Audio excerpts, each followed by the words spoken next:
94 years old, and the quiet in my kitchen is loud enough to hurt. That's how I want to start, because if you're listening to me right now, I need you to understand this immediately. Loneliness doesn't arrive with noise. It comes softly. It waits until you think you've earned silence. This morning I set the table for two. I do it without thinking. My hands remember things my head pretends are gone. One cup, then another, 2 forks, 2 chairs, and then I stop. I stand there longer than I should, staring at that second place setting like it just accused me of something. Finally, I put it back in the cabinet, slowly, like I'm apologizing to it. The doorbell rang right after that. Not a neighbor, not family, a kid, 16 maybe. Brown uniform, polite eyes. He held out an envelope and asked me to sign. Certified mail. I signed my name the way old men do. Careful, shaky, like the pen weighs 10 pounds. When I closed the door, I didn't open the letter. I already knew what it was about. When you reach my age, you can smell certain words through paper. Then my phone buzzed. Lisa, my daughter. I watched it ring. I told myself I'd call back. I always do. The screen went dark and the room felt bigger. That's when I heard myself say out loud to no one, "Not today. I can still handle things." I believed that sentence for over 50 years, and it cost me almost everyone. If you'd asked me once what loneliness looks like, I would have said it's losing people. War, death, bad luck. I lived through all of that. I grew up in a country learning how to survive before I learned how to talk about pain. I buried my first wife too young. I raised kids while pretending grief was just another bill to pay. None of that made me lonely. What did was the 7 mistakes I made quietly, one after another, thinking they were strengths. I didn't plan them. That's the dangerous part. I told myself I was being responsible. I told myself I didn't want to bother anyone. I told myself real men don't lean too hard. And every time I made one of those choices, a small distance opened up between me and the people I loved. Not enough to notice at first, just enough for habits to form. After my wife died, people came by. Casseroles, cards, questions I didn't want to answer. "How are you holding up?" I smiled and said, "I'm fine." I said it so often it became policy. My kids learned it from me. Friends stopped asking, not because they didn't care, because I trained them not to worry. Years later, when my second marriage started cracking, I didn't talk. I went quiet. Silence felt clean, dignified. I thought I was avoiding fights. What I was really doing was teaching someone how to leave me without guilt. There's a moment I replay sometimes. My daughter was already grown, standing in this same kitchen, arms crossed, not angry, just tired. She said, "Dad, if you want me to come by more, just say it." And I didn't. I said, "You've got your own life." I meant to sound generous. I sounded dismissive. She nodded. She respected what she thought was my wish. And she stepped back. That was years ago. Standing there today, letter still unopened, phone still quiet, I realized something uncomfortable. I wasn't alone because people failed me. I was alone because I kept choosing pride over connection, comfort over honesty. I kept choosing to look strong instead of being real. I picked up that envelope again. Assisted living. I hate that phrase. It feels like a verdict. I folded it and set it down, and my hand brushed something underneath. An old note. Yellow paper. My handwriting wasn't on it. A friend's was. A man who came late into my life and saw through me faster than anyone else ever had. "Open when you're ready," it said. That's when I understood the choice in front of me wasn't about moving or staying. It wasn't about age. It was about whether I'd make the same mistake again, whether I'd keep proving how tough I was, or finally admit that toughness had been my most expensive habit. I looked at my phone. I didn't call back, not yet. But for the first time in decades, I didn't tell myself I was fine. Dad, don't hang up. That's what my daughter said the last time we really talked. Not the quick, polite calls where we trade weather reports and pretend that counts as closeness. I mean the last real one, the kind where a person's voice changes because they're choosing honesty over comfort. I can still hear her breath on the line, the way she swallowed before the word please, like it tasted like pride. And I remember my thumb hovering over the red button because in that second, I felt the old reflex rise up in me. End it. Stay steady. Don't let anyone hear you crack. If you've ever done that, if you've ever felt yourself reaching for silence like it was a life jacket, then you already understand how a man ends up 94 staring at a phone that won't ring. So let me back up. Because the truth is, I didn't start life cold. I started soft. Most men do if they're honest. I grew up in a small town where the winters could bite and the summers smelled like cut grass and gasoline. My dad believed a man's job was to keep the roof on and his feelings off the table.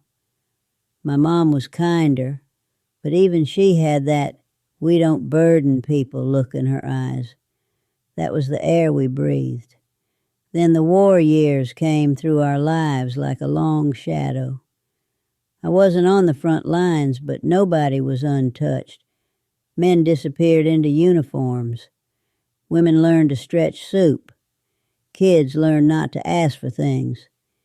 You start thinking hardship is normal, and needing comfort is weakness. At 19, I met Evelyn at a Saturday dance in a church basement.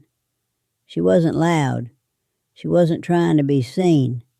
She just had this calm, steady way of looking at you, like she could see the good in a man before he'd earned it. I asked her to dance, and my voice cracked like a teenager's. She smiled like it was the most normal thing in the world. We got married young. Too young, some people said. But it wasn't reckless. It was clean. That's the only word I can find. We built a life the way you build a fence. Post by post, board by board, checking if it stands before you lean on it. Our first apartment had thin walls and a heater that wheezed all night. Evelyn would curl her cold feet under my calf, and I'd pretend it didn't tickle. We didn't have much, but we had a rhythm. Coffee in the morning, a kiss at the door, her handwriting on grocery lists, little proofs that someone expected you to come back. Then we had kids, a son first, Michael, then Lisa 2 years later. You don't know fear until you're holding a tiny human and realizing you can't control the world that's waiting for them. I used to stand in their doorway at night, watching them sleep, and feel this quiet promise in my chest. I will not fail you. Those years were good enough to make me assume nothing could change. Evelyn got sick, and I'm not going to paint it in details. This isn't that kind of story. What matters is the moment the doctor's tone changed. You know the one. The sentence comes out softer, slower, as if volume could protect you from meaning. When Evelyn was gone, the house didn't feel empty right away. Not at first. At first it felt busy. People dropped off food. Neighbors stopped by. My sister folded laundry without asking. The pastor called. Everybody wanted to be there, and I stood in the middle of it like a man in a suit that didn't fit. I nodded. I thanked people. I shook hands. I said, "We're doing okay?" Over and over. Here was my first real choice. The one I didn't know was a choice. I could have sat down with my kids and said, "I'm scared. I don't know how to do this without her." I could have let them see that grief doesn't make you less of a father. Or I could do what my father would have done. I could clamp my jaw, keep my shoulders squared, and turn pain into a private chore. Guess which one I picked? There's a scene I'll never forget. Lisa was 8. She came into the kitchen while I was scrubbing a pan that didn't need scrubbing. She watched me for a minute, then said, "Daddy, are you mad?" I wanted to say, "No, sweetheart. I'm broken. I'm lost. I miss her so much it feels like I can't breathe." Instead, I said, "No, I'm fine." She nodded, like a soldier receiving orders, and walked away. That little nod still haunts me, because that was the moment I handed my daughter the same armor I was wearing, and I called it love. Time passed. I worked more. Not because I loved my job, but because work was a place where nobody asked how my heart was doing. Bills got paid, lunches got packed, report cards got signed. On paper, we were making it. Inside the house, something else was happening. People stopped coming by as much. Not out of cruelty, out of respect. They saw I had it handled. They believed my performance. And I kept performing because it felt safer than telling the truth. Years later, when the kids were nearly grown, a woman named Marlene started bringing extra rolls from the diner where she worked. She'd knock and say, "Too many left over. Take them before I feed them to the birds." She wasn't just giving me bread. She was giving me an opening. I knew it. I could feel it. And right there was my second big choice. I could invite her in, talk like a normal human being, let a friendship form that wasn't about casseroles and condolences. Or I could keep the doorframe between us, thank her, and end the conversation before it got personal. I smiled, took the bag, and said the line that has ruined more relationships than any insult ever could. "You don't have to do that." She paused. Her eyes said, "I want to," but my mouth didn't know how to receive kindness. So she nodded and left. That's the shape of loneliness?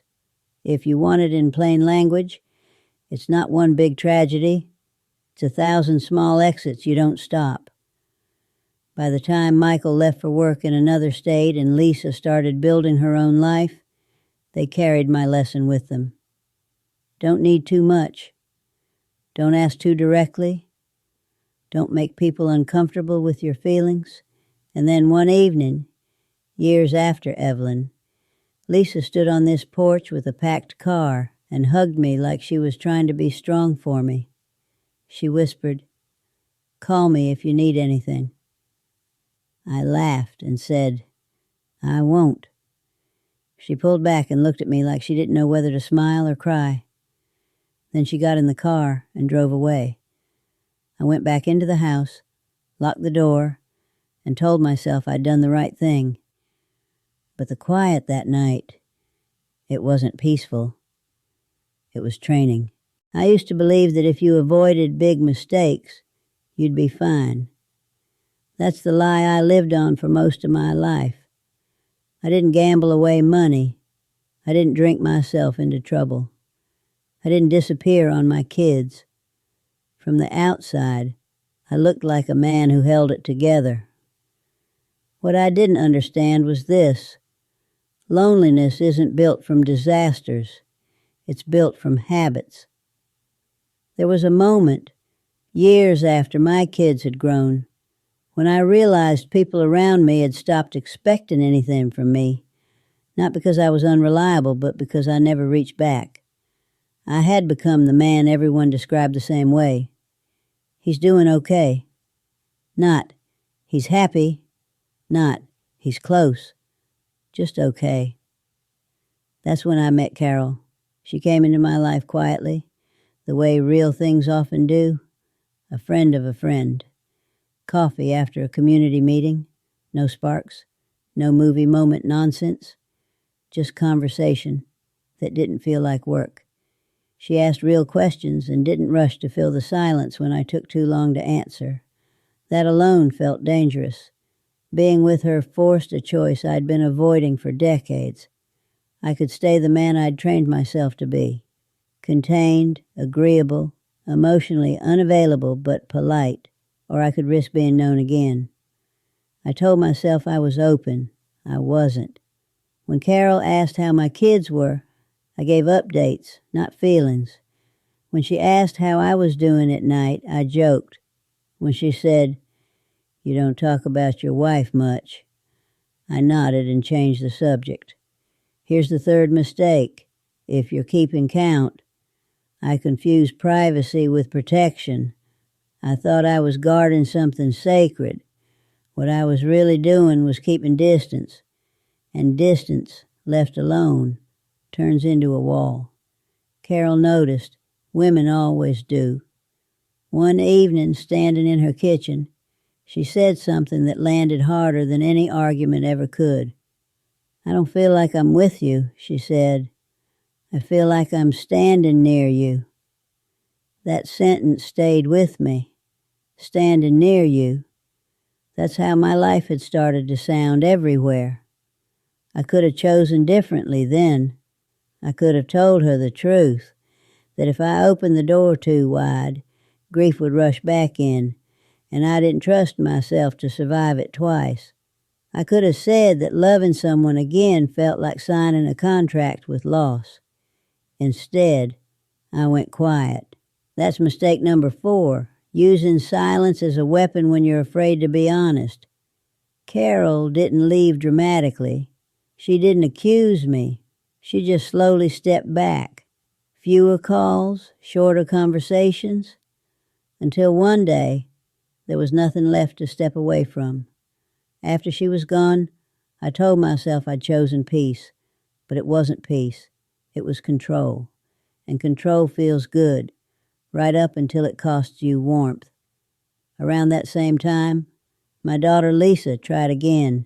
She invited me for a weekend. Nothing big, just dinner, a walk, a chance to sit on the couch and watch something stupid together. I looked at my calendar. It was empty. And still, I hesitated. This was the 5th mistake, believing that saying yes makes you a burden. I told her I was busy. She didn't argue. She said, "Okay, Dad," the way adults do when they've learned not to push. That night, I sat alone and tried to remember when being needed had started to feel like pressure instead of purpose. I couldn't find the moment. It had crept in quietly, the way rust does. Years passed like that. Not dramatic years, just thinner ones, fewer conversations, less laughter, more routines. Then came Roy. Roy wasn't a romantic interest. He was a friend, a real one, the kind who looks you in the eye and doesn't blink first.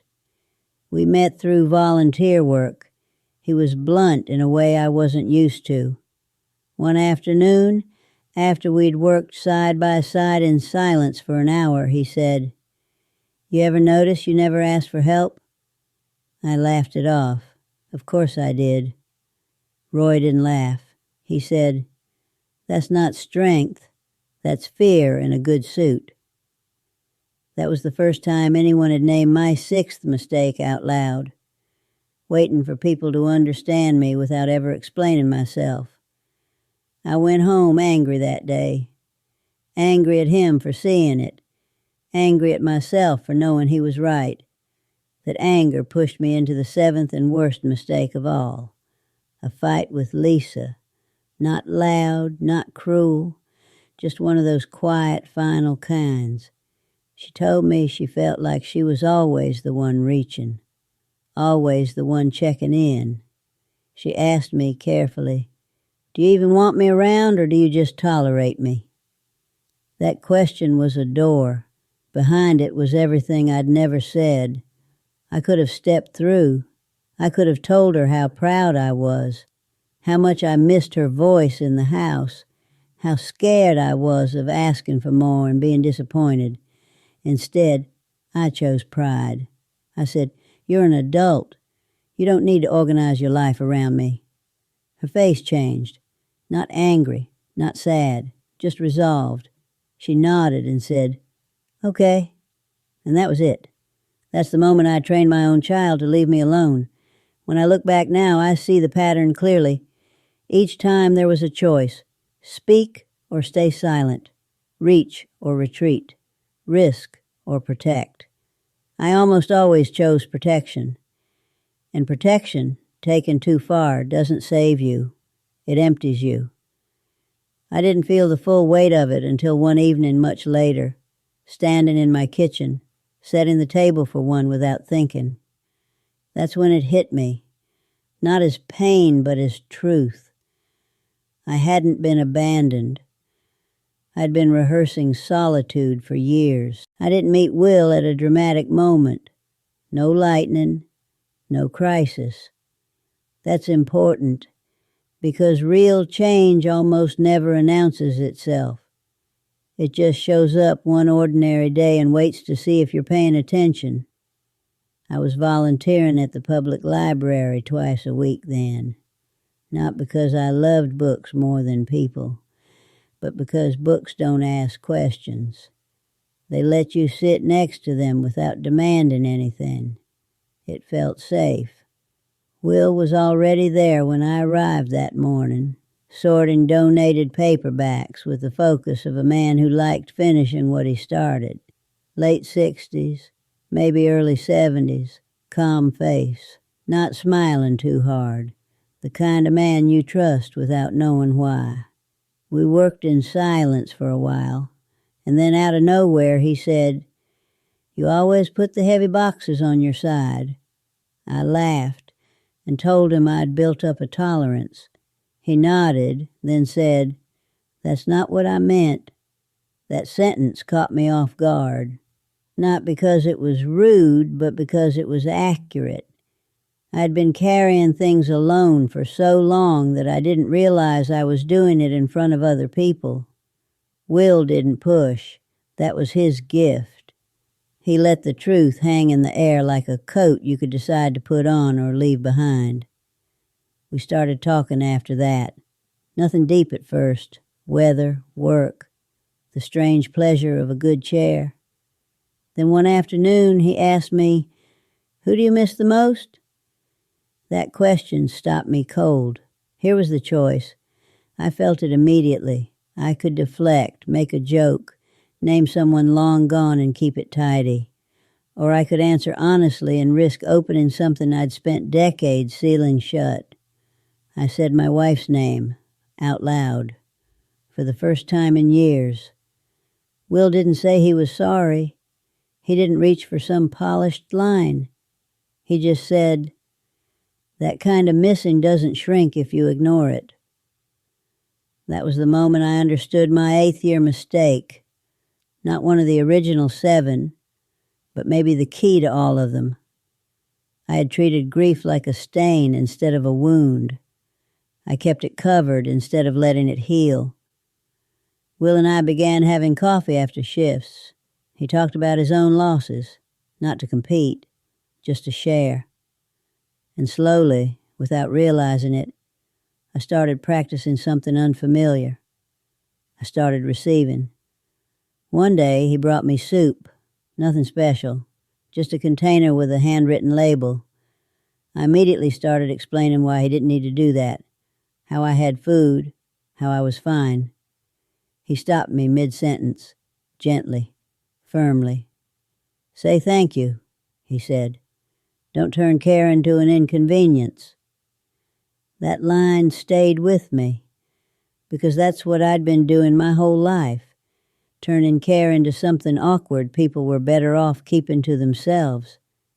With Will around, I began to see how often I chose distance without calling it that, how often my pride spoke before my heart could. He didn't scold me. He just noticed. And somehow, being seen without judgment made me want to do better. It was Will who brought up my kids one afternoon, asking when I'd last seen my daughter. I shrugged and said she was busy. He looked at me for a long second and then said, "Busy is what people say when they don't want to admit they're waiting." That night, I sat at my kitchen table and wrote Lisa's name on a piece of paper. Just her name. No speech. No apology yet. I stared at it for a long time, then folded the paper and put it in my pocket like a reminder I wasn't ready to open. The internal argument came fast.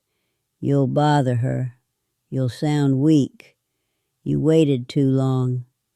You always do this. And then another voice, quieter, newer, said, "You can wait another 10 years and feel exactly the same." That was the real choice of my later life. Not whether to fix the past. That was impossible.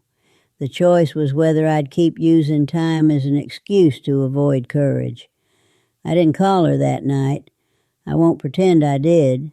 Growth isn't a switch. It's a negotiation. But I did something else. I left the paper with her name on it on the table instead of hiding it. A few weeks later, Will gave me a letter. Not because he was leaving, but because he believed in saying things while you still can. "Read it when you're ready," he said. I wasn't ready then.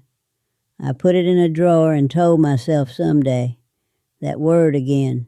Then Will got sick. Not suddenly, not dramatically. Just enough to remind me how little time waits for permission. Our conversation slowed. Our coffee stopped. One day, they called to tell me he wouldn't be coming back. I went home, opened the drawer, and read the letter. It wasn't advice. It wasn't a list. It was simple. He wrote about choosing connection even when it costs pride. About how strength that never bends eventually snaps. About how asking for help isn't failing. It's inviting life back in. At the bottom, he wrote, "Don't be brave alone." I folded the letter and felt something change. Not relief, resolve. Standing in my kitchen that night, I looked at my phone. I thought about Lisa's voice. I thought about all the times I'd chosen silence because it felt safer. The fear was still there, but for the first time, it wasn't in charge. I picked up the phone. I didn't dial yet, but I didn't put it down either. The second cup stayed on the table longer this time. I noticed that before anything else. Same kitchen, same quiet, same weak winter light pushing through the blinds. But the cup didn't go back into the cabinet right away. I stood there, one hand on the counter, looking at it like it was asking me a question I could no longer avoid. At 94, you don't wake up thinking about the future. You wake up thinking about decisions. That morning, the certified letter was still unopened. Assisted living, a polite phrase that tries not to sound like what it is. An admission that time has started making choices for you. I wasn't afraid of the place itself. I was afraid of what it symbolized, that somewhere along the way, independence had quietly turned into isolation, and I'd called it dignity. My phone was face down on the table. I'd left it that way on purpose. If I couldn't see it, I could pretend I wasn't avoiding anything. That's an old trick.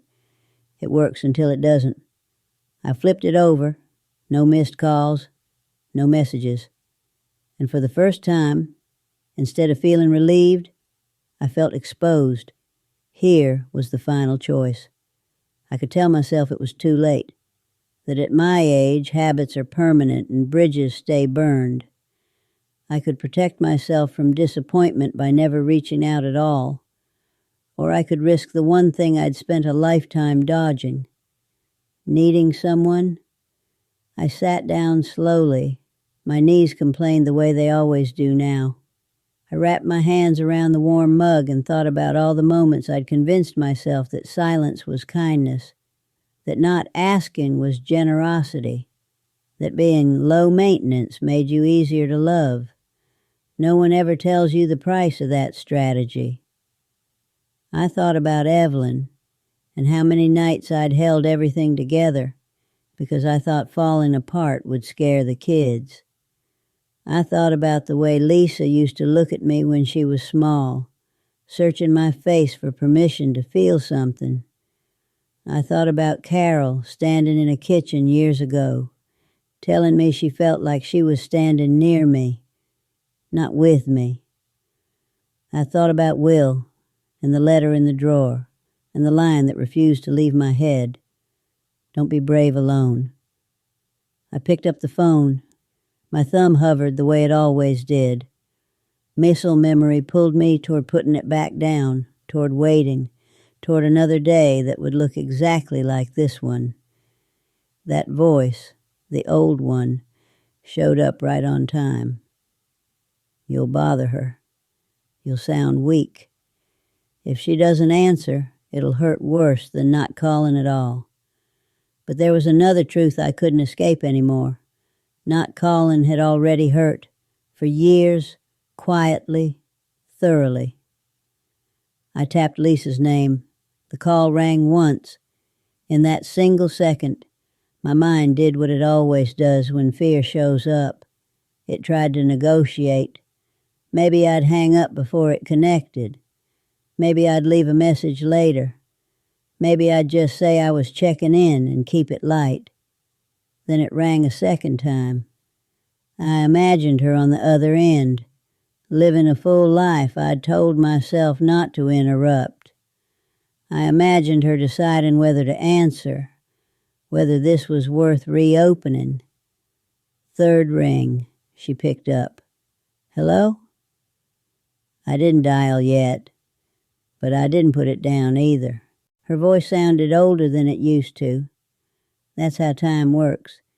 It moves both directions at once. For a moment, I couldn't speak, not because I didn't know what to say, but because I finally knew what not to say. I wasn't fine. I wasn't just calling to chat. I wasn't checking the weather. So I did the hardest thing I've ever done. I told the truth. Lisa, I said, and my voice cracked in a way I didn't try to hide. It's Dad. I don't want to be strong today.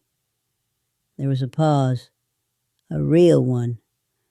Long enough for me to feel every year I'd wasted choosing the easy lie over the difficult honesty. Then I heard her breathe. Okay, she said softly. You don't have to be. That one sentence did something to me that decades of self-control never had. It loosened something. Not dramatically. Not all at once. Just enough to let the air back in.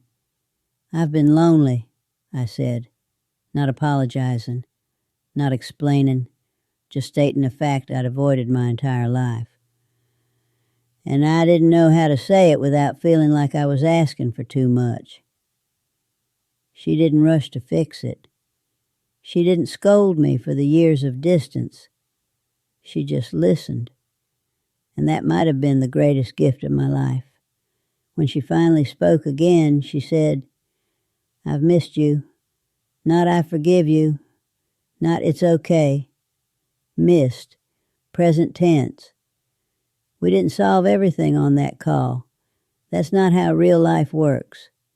We talked about practical things, about the letter, about visits, about nothing in particular. And when we hung up, the house didn't suddenly fill with noise or laughter, but it wasn't empty anymore. I sat there for a long time afterward, the second cup still on the table, the letter still unopened, my heart doing something unfamiliar and uncomfortable, resting against hope instead of armor. Here's what I want you to understand, if you're still listening to me.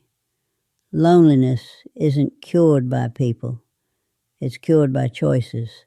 Small ones, awkward ones, the kind that make your voice shake a little when you speak. I lived 94 years before I learned that needing someone doesn't make you weak. It makes you reachable. If there's a name on your phone you keep hovering over, if there's a sentence you've been saving for a better moment, if you've been calling silence peace when it's really just fear in a neat suit, don't wait as long as I did. I set the second cup where it belonged and let it stay there.